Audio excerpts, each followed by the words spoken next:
جی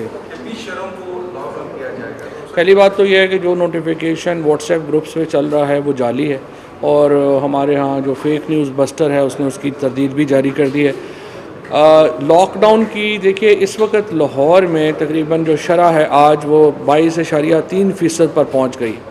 اگر ہم نے یہ اس وقت جو اوور آل شرح ہے وہ تقریباً 11.5% کے اوپر ہے، اگر یہ شرح بڑھ کر 14% یا 15% پہ چلی گئی تو ہمارے پاس کوئی راستہ ہی نہیں بچے گا اس کے علاوہ کہ ہم لاک ڈاؤن کی طرف جائیں۔ اور NCOC اس وقت پوری ایک ڈاکومنٹ تیار کر رہی ہے کہ لاک ڈاؤن کا مطلب کیا ہے،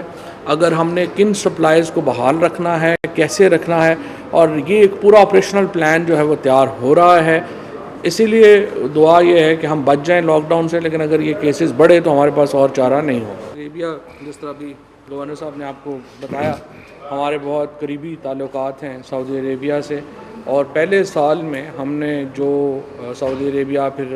ہز رائل ہائنس محمد بن سلمان پاکستان تشریف لائے، اور ایک جو جس قسم کا ایک سمجھیے کہ رابطہ ہمارا استوار ہوا سعودی عربیہ سے، وہ ایک بہت اہمیت کا حامل ہے۔ اور انشاءاللہ تعالیٰ یہ جو دورہ ہوگا پرائم منسٹر صاحب کا، یہ پاکستان کے اور سعودی عربیہ کے درمیان جو پہلے سے موجودہ تعلقات کار ہیں ان میں اضافے کا باعث بنے گا، اور ایک بہت بڑا جو معاشی تعاون جو پہلے ہی سعودی عربیہ سے پاکستان کو مل رہا ہے، اس کے نتیجے میں اس میں بھی اضافہ جو ہے وہ انشاءاللہ یقینی ہے۔ کے حوالے سے سر جی جائے گا۔ پہلی بات تو یہ ہے کہ جو نوٹیفیکیشن واٹس ایپ گروپس پہ چل رہا ہے وہ جعلی ہے، اور ہمارے ہاں جو فیک نیوز بسٹر ہے اس نے اس کی تردید بھی جاری کر دی ہے۔ لاک ڈاؤن کی دیکھیے اس وقت لاہور میں تقریباً جو شرح ہے آج وہ 22.3% پر پہنچ گئی۔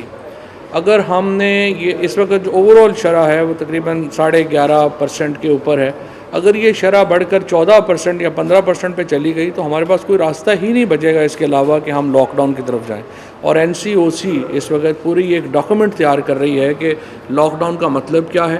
اگر ہم نے کن سپلائز کو بحال رکھنا ہے، کیسے رکھنا ہے، اور یہ ایک پورا آپریشنل پلان جو ہے وہ تیار ہو رہا ہے۔ اسی لیے دعا یہ ہے کہ ہم بچ جائیں لاک ڈاؤن سے، لیکن اگر یہ کیسز بڑھے تو ہمارے پاس اور چارہ نہیں ہوگا۔ عربیہ جس طرح بھی گورنر صاحب نے آپ کو بتایا،